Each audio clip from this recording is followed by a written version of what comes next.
News hour morning ಎಡಿಷನ್ಗೆ ಮತ್ತೆ ಸ್ವಾಗತ. ಇದು ರಾಜ್ಯ ರಾಜಕಾರಣದಲ್ಲಿ ತಿರುವು ಕೊಡೋ ಸುದ್ದಿ. ಬಿಜೆಪಿಯ ಮಾಜಿ ಸಿಎಂಗೆ ಕಾಂಗ್ರೆಸ್ನಿಂದ ಆಫರ್. ಏಷ್ಯಾನೆಟ್ ಸುವರ್ಣ ನ್ಯೂಸ್ನಲ್ಲಿ ಮಹಾ ಎಕ್ಸ್ಕ್ಲೂಸಿವ್.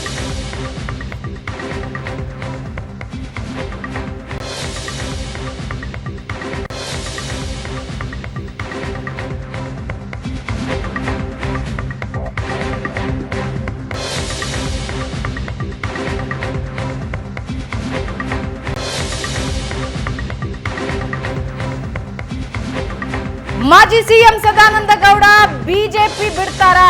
ಬಿಜೆಪಿ ಬಿಟ್ಟು ಕಾಂಗ್ರೆಸ್ ಸೇರ್ತಾರಾ ಸದಾನಂದ ಗೌಡ ಕಾಂಗ್ರೆಸ್ ಸೇರಿದ್ರೆ ಆಫರ್ ರೆಡಿ ಆಗಿದೆಯಾ?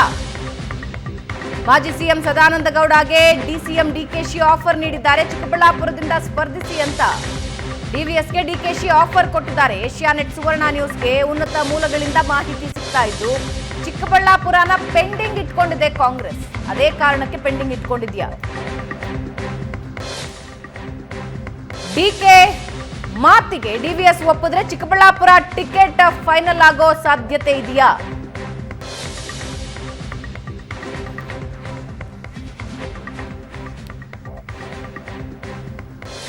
ಪ್ರಶಾಂತ್, ಒಂದು ಚಿಕ್ಕಬಳ್ಳಾಪುರನ ಇಟ್ಕೊಂಡಿದೆ, ಇನ್ನು ಪೆಂಡಿಂಗ್ ಇಟ್ಕೊಂಡಿದೆ ಕಾಂಗ್ರೆಸ್. ಮತ್ತೊಂದು ಕಡೆ ಡಿಕೆಶಿ ಅವರ ಆಫರ್ ಇದೆ. ಸದಾನಂದ ಗೌಡರ ಸ್ಟ್ಯಾಂಡ್ ಏನು ಅನ್ನೋದು ಇಲ್ಲಿವರೆಗೆ ಸ್ಪಷ್ಟ ಆಗ್ತಿಲ್ಲ.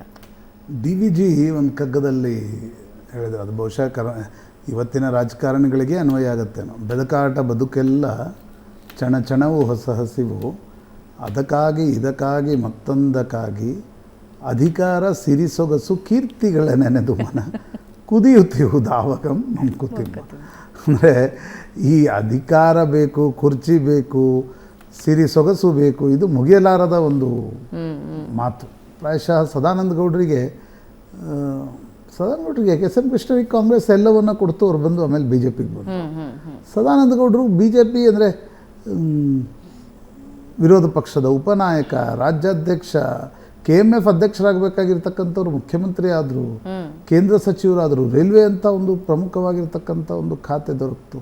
ಬಹುಶಃ ಅವರು BJPಯಿಂದ ಪ್ರಧಾನಮಂತ್ರಿ, ರಾಷ್ಟ್ರಪತಿ ಬಿಟ್ಟರೆ ಎಲ್ಲ ಜವಾಬ್ದಾರಿಗಳನ್ನು ಸದಾನಂದ ಗೌಡರು ನಿರ್ವಹಿಸಿದ್ದಾರೆ.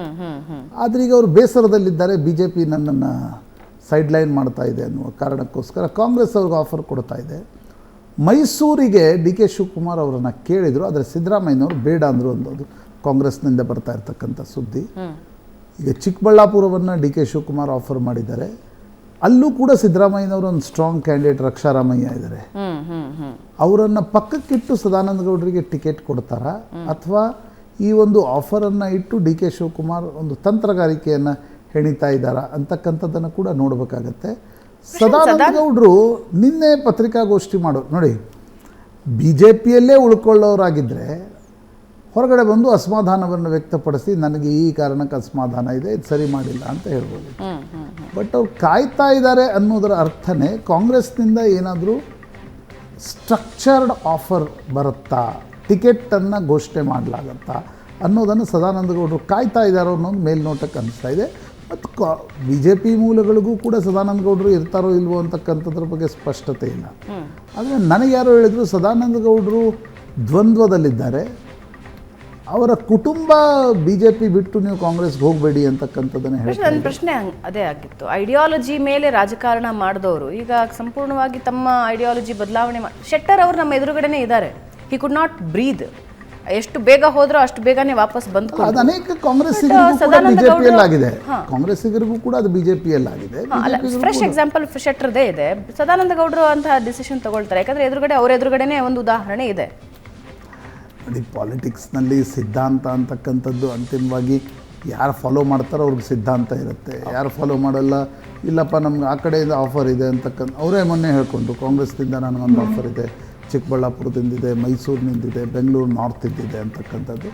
ಬಟ್ ಕಾಂಗ್ರೆಸ್ ಬೆಂಗಳೂರು ಉತ್ತರಕ್ಕೆ ಕೊಡ್ಲಿಕ್ಕೆ ಹೋಗ್ತಾ ಇಲ್ಲ, ಮೈಸೂರಿಗೆ ಕೊಡಬೇಕು ಅಂತಿತ್ತು. ಬಟ್ ಸಿದ್ದರಾಮಯ್ಯನವರು ಸದಾನಂದ ಗೌಡರನ್ನು ಭೇಟಿಯಾಗಲಿಕ್ಕೂ ಒಪ್ಪಲಿಲ್ಲ ಅಂತಕ್ಕಂಥದ್ದನ್ನು ನಮಗೆ ಬಂದಿರತಕ್ಕಂಥ ಒಂದು ಮಾಹಿತಿ.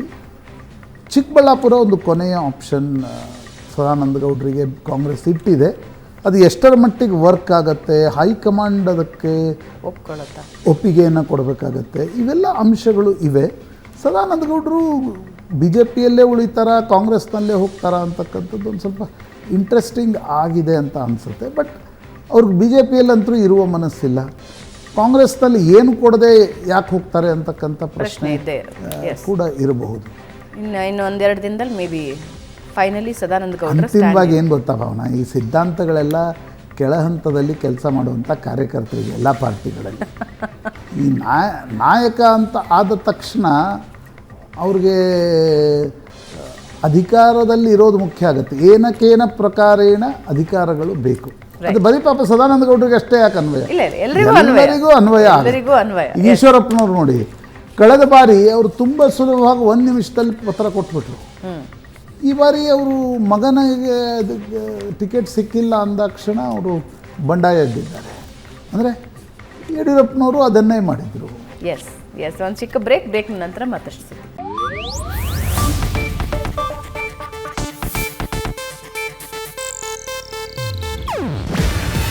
ಇದು ಏಷ್ಯಾನೆಟ್ ನ್ಯೂಸ್ ನೆಟ್ವರ್ಕ್ ಪ್ರಸ್ತುತಿ. ನೀವು ನೋಡ್ತಿದ್ದೀರಾ ಏಷ್ಯಾನೆಟ್ ಸುವರ್ಣ ನ್ಯೂಸ್.